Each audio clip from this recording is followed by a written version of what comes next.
கிறிஸ்துவுக்குள் பிரியமானவர்களே, கர்த்தராகிய இயேசு கிறிஸ்துவின் நாமத்தில் உங்களுக்கு வாழ்த்துதல் தெரிவித்துக் கொள்கிறேன். இந்த புதிய நாளிலும் அப்பா உங்களை புதிய நன்மையினாலும் புதிய கிருபைகளினாலும் உங்கள் ஒவ்வொருவரையும் ஆசீர்வதிப்பாராக. கடைசி வரைக்கும் அப்பாவோட வார்த்தையை கேளுங்க. கடைசியா உங்களுக்காக நான் ஜெபிப்பேன். ஏசப்பா உங்களுக்கு எல்லாருக்கும் பார்த்து கொண்டிருக்கிற கோடிக்கணக்கான அப்பாவுடைய பிள்ளைகள் உங்க எல்லாருக்கும் ஏசப்பா அற்புதம் செய்வாங்க. இன்றும் அப்பா உங்களோடு கூட பேச போகிற வார்த்தை எரேமியா 15ஆம் அதிகாரம் 20ஆம் வசனம். Jeremiah 15 chapter verse 20. உன்னை ரட்சிப்பதற்காகவும் உன்னை தப்புவிப்பதற்காகவும் நான் உன்னுடனே இருக்கிறேன் என்று கர்த்தர் சொல்லுகிறார். இந்த காலை நேரத்துல அப்பா அருமையான வார்த்தை சொல்றாங்க.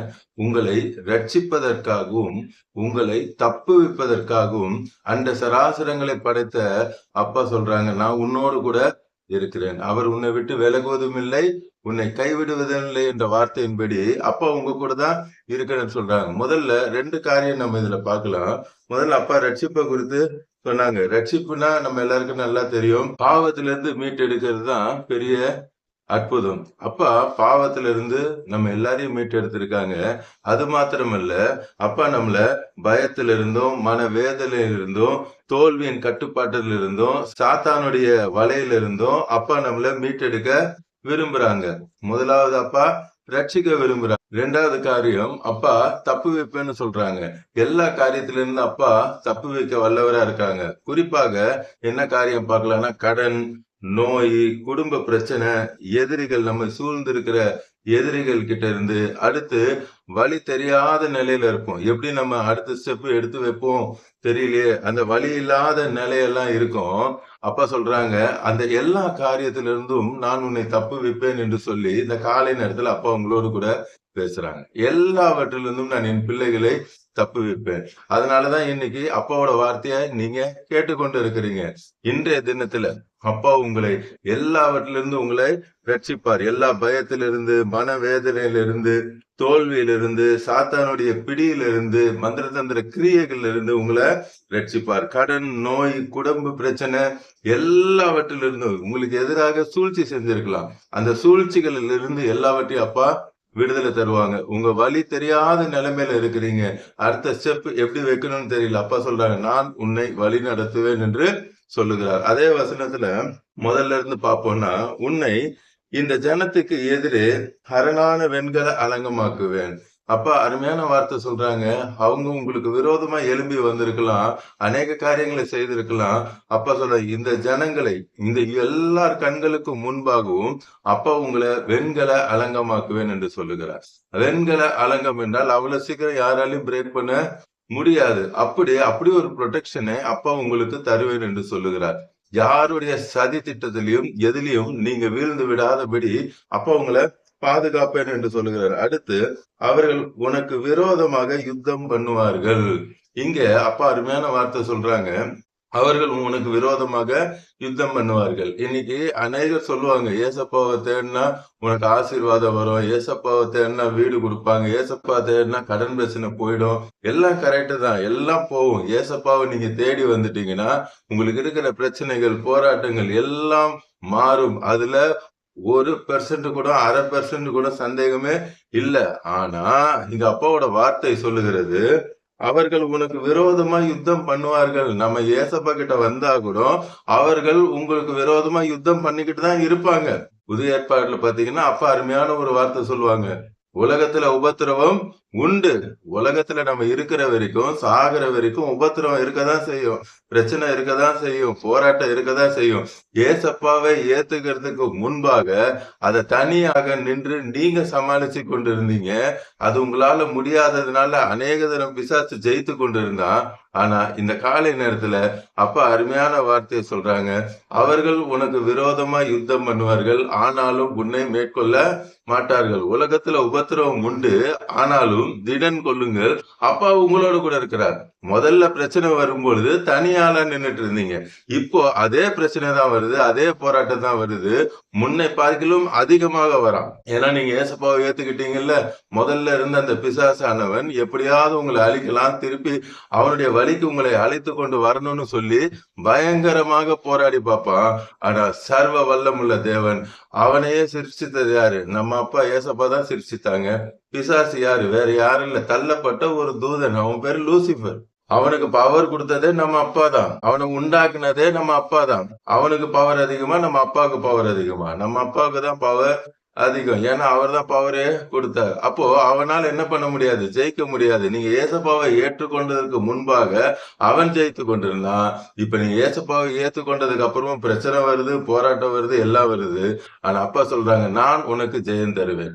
இன்னைக்கு கடன் பிரச்சனையில நீங்க கலங்கி கொண்டு திகைத்து கொண்டு பார்த்து கொண்டு இருக்கலாம். இதுல இருந்து நான் எப்படி வெளியே வருவேன்னு தெரியலையேன்னு சொல்லி பார்த்து கொண்டு இருக்கலாம். இந்த காலை நேரத்துல சொல்றாங்க, உங்க கடன் பிரச்சனை அப்பாவுக்கு ஒன்றுமே இல்ல. அப்பாவுக்கு அது லேசான காரியம். எல்லாவற்றையும் மாற்ற அப்பாவுக்கு வல்லமை உண்டு. எங்க அப்பாவால கூடாத காரியம் ஒன்றுமே இல்லை. இன்னைக்கு குழந்தை இல்லைன்னு வேதனையோடு கூட பார்த்து கொண்டிருக்கு. உங்களுக்கு குழந்தை பாக்கியத்தை கொடுக்க அப்பாவுக்கு வல்லமை உண்டு. அப்பா சொல்லியிருக்காங்க, மலடியை சந்தோஷமான பிள்ளைத்தாட்சியாக்கி வீட்டில் சுகமாய் குடியிருக்க பண்ணுவேன் என்று சொல்லுகிறார். அப்பாவுக்கு அது லேசான காரியம். ஆபிரகாம் தாத்தா 100 வயசுல இருக்கும்போது குழந்தைய கொடுத்தாங்க அப்பா. சாராள் பாட்டிக்கு கர்ப்பம் செத்து போயிருந்தது. அப்பொழுதும் அப்பாவால குழந்தைய கொடுக்க முடியும். அப்பாவால கூடாத காரியம் ஒன்றுமில்லை. எல்லாவற்றையும் அப்பாவால செய்ய முடியும். ஈசாக்கு அந்த தேசத்தில் விதை விதைக்கும் பொழுது 100 மடங்கு ஆசீர்வாதத்தை கொடுத்த தேவன் நம்ம அப்பா. அங்க ஊரெல்லாம் பஞ்சமா இருந்துச்சு. ஆனா அப்பா 100 மடங்கு ஆசீர்வாதத்தை கொடுத்தாங்க. இன்னைக்கு உங்க பிசினஸ்ல எனக்கு ஆசீர்வாதம் இல்ல, செழிப்பு இல்ல, ஒரே கடன் பிரச்சனையா ஏறிக்கிட்டு போகுது, நான் என்ன செஞ்சாலும் அது வாய்க்க மாட்டேன்னு நினைக்கிறீங்களா? அப்பா சொல்றாங்க, ஈசாக்கு அந்த தேசத்தில் விதை விதைக்கும் பொழுது 100 மடங்கு பலன் கொடுத்த அப்பா நம்ம அப்பா.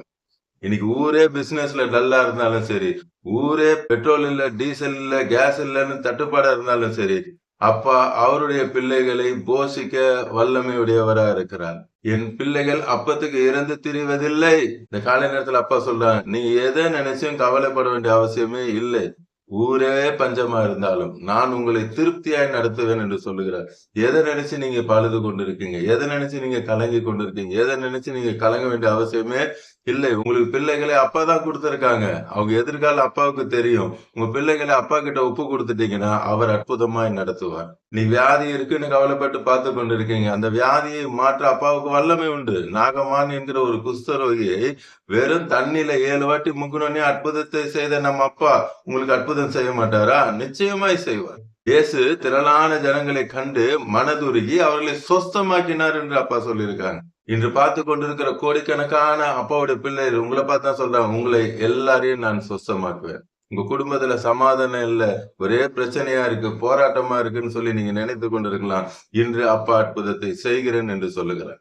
அப்பா உங்களுக்காக தான் கல்வாரி சிலுவையில கடைசி சுற்றத்தை வரைக்கும் சிந்தி மரித்து 3வது நாள் உயிரோடு எழுந்தாங்க.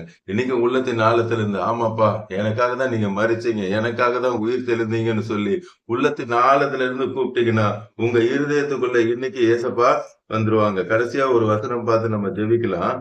எரேமியா 1ஆம் அதிகாரம் 19ஆம் வசனம். ஜெரேமியா 1:19. அவர்கள் உனக்கு விரோதமாக யுத்தம் பண்ணுவார்கள், ஆனாலும் உன்னை மேற்கொள்ள மாட்டார்கள். உன்னை ரட்சிக்கும்படிக்கு நான் உன்னுடனே இருக்கிறேன் என்று அப்பா சொல்றாங்க. உனக்கு விரோதமா யுத்தம் பண்ணதான் செய்வாங்க. சாகிற வரைக்கும் பிரச்சனை, போராட்டம் ஏதாவது வந்துகிட்டு தான் இருக்கும். அதை நினைச்சு நீங்க கலங்க வேண்டிய அவசியமே இல்லை.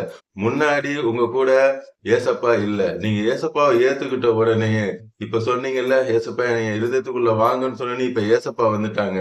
முதல்ல தனியால நின்னு போராடிட்டு இருந்தீங்க. இப்ப ஏசப்பா உங்களோடு கூட இருக்கிறாங்க. உங்களுக்கு ஜெயம் கொடுப்பதற்காக அப்பா உங்களோடு கூட இருக்கிறாங்க. இப்பொழுது நாம் கண்களை மூடி கல்வாரி சிலுவையை நோக்கி பார்க்கலாமா? அன்பின் பரலோக தகப்பனே, இந்த காலை நேரத்துல உங்களுடைய பிள்ளைகளோடு கூட பேசுனீங்கப்பா. நீங்க அற்புதங்களையும் அதிசயங்களையும் ஆராய்ந்து முடியாத பெரிய பெரிய பெரிய பெரிய பெரிய காரியங்களை செய்கிற தேவன். இப்பொழுதும் பார்த்து கொண்டிருக்கிற கோடிக்கணக்கான உடைய பிள்ளைகளுக்கு அவர்கள் நினைத்து கூட பார்க்க முடியாத அற்புதத்தை இந்த நேரத்தில் நீர் செய்து கொண்டிருக்கிறேன். அவர்கள் வியாதிகள் மறைந்து போகிறதுக்காக ஸ்தோத்திரம். கடன் பிரச்சனைகள் மறைந்து போகிறதுக்காக ஸ்தோத்திரம். குடும்பத்துல சமாதானம் இன்மை என்பது மறைந்து போகிறதுக்காக நன்றி. எல்லாவற்றையும் இந்த காலை நேரத்துல நீர் மாற்றுகிறீர். எல்லா கவலை, கண்ணீர் எல்லாவற்றையும் மாற்றுகிறீர். டாக்டர்கள் இந்த வியாதியில உயிர் பிழைப்பது கடினம் என்று சொல்லியிருக்காங்க. நீங்க அழுது பார்த்து கொண்டிருக்கிறீங்க. இந்த நொடியே மிராக்கிள் இம்மீடியட்டாக, அடுத்த நாள் அடுத்த வாரம் இல்ல, இப்பொழுதே ஏசப்பா தெய்வீக சுகத்தை கொடுத்து கொண்டிருக்கிறாங்க. Receive the divine healing in the name of Jesus. உறவினர்களுக்காக நீங்க பாரத்தோடு ஜெபிக்கிறீங்க. பெற்றோரா இருக்கலாம், பிள்ளைகளா இருக்கலாம், சொந்தக்காரங்களா இருக்கலாம், கூட வேலை செய்யறவங்களா இருக்கலாம், அவங்களுக்காக நீங்க ஜெபம் பண்ணீங்க. என் கூட வேலை செய்யறாங்க, பாவம் ஆக்சிடென்ட் ஆகி ஐசியூல இருக்காங்க, அவங்களுக்கு சுகம் கிடைக்கணுமேன்னு சொல்லி கூட இப்ப நீங்க வேதனையோடு கூட ஜெபித்து கொண்டு இருக்கிறீங்க. இப்பொழுது நீங்க ஜெபித்து கொண்டிருக்கிற ஒவ்வொருவருக்கும், நீங்க யாருக்காக ஜெபிக்கிறீங்களோ அவங்க எல்லாருக்கும் ஏசப்பாவோட சுகமளிக்கும் வல்லமை இறங்குகிறதற்காக, இந்த நொடியே ஏசப்பா நீங்க சுகத்தை கட்டளெடுக்கிறதற்காக, உங்களுடைய ஆவினாலே சாவுக்கு ஏதுவான சரீரமா இருந்தாலும் உயிர்ப்பிப்பேன் என்று சொன்ன அதே உயிர்த்தெழுதலின் வல்லமை இறங்குகிறதற்காக, உங்களுடைய ஜீவன் இறங்கி கொண்டிருக்கிறதுக்காக இப்பொழுதே நீர் அற்புதத்தை செய்கிறீரப்பா.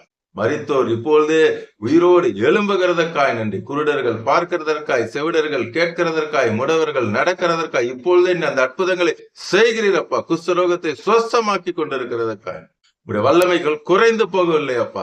நேற்றும் இன்றும் என்றும் மாறாத தேவர், இப்பொழுதும் அதே அற்புதங்கள் நடந்து கொண்டிருக்கிறதற்காக பிள்ளைகளுக்கு திருமணம் ஆகவில்லையே என்று சொல்லி கண்ணீரோடு கூட பார்த்து கொண்டிருக்கிறாங்க. அவள் ஏற்ற துணை நீர் உண்டாக்கி தருகிறீர்.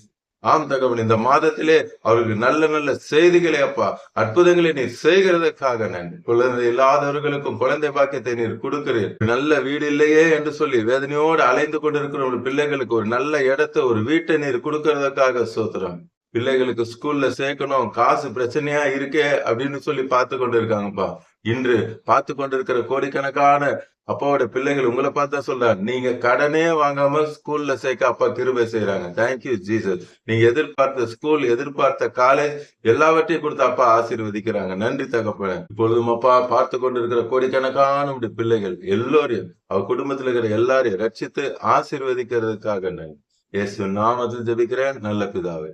ஆமேன், ஆமேன். தொடர்ந்து பாருங்க, அப்பாவோட வார்த்தையை கேளுங்க, அநேகருக்கு ஷேர் பண்ணுங்க. எல்லோரும் ரட்சிக்கப்படட்டும், ஆசீர்வதிக்கப்படட்டும். பிரேயர் பாயிண்ட்ஸ் இருந்தா கமெண்ட்ஸ்ல போடுங்க, உங்களுக்காக நான் ஜெபிப்பேன். ஏசப்பா உடனே அற்புதம் செய்வாங்க. அதே கமெண்ட்ஸ்ல எனக்கு ஏசப்பா அற்புதம் செஞ்சுட்டாங்க நீங்க சாட்சி சொல்லுவீங்க. God bless you. Praise the Lord.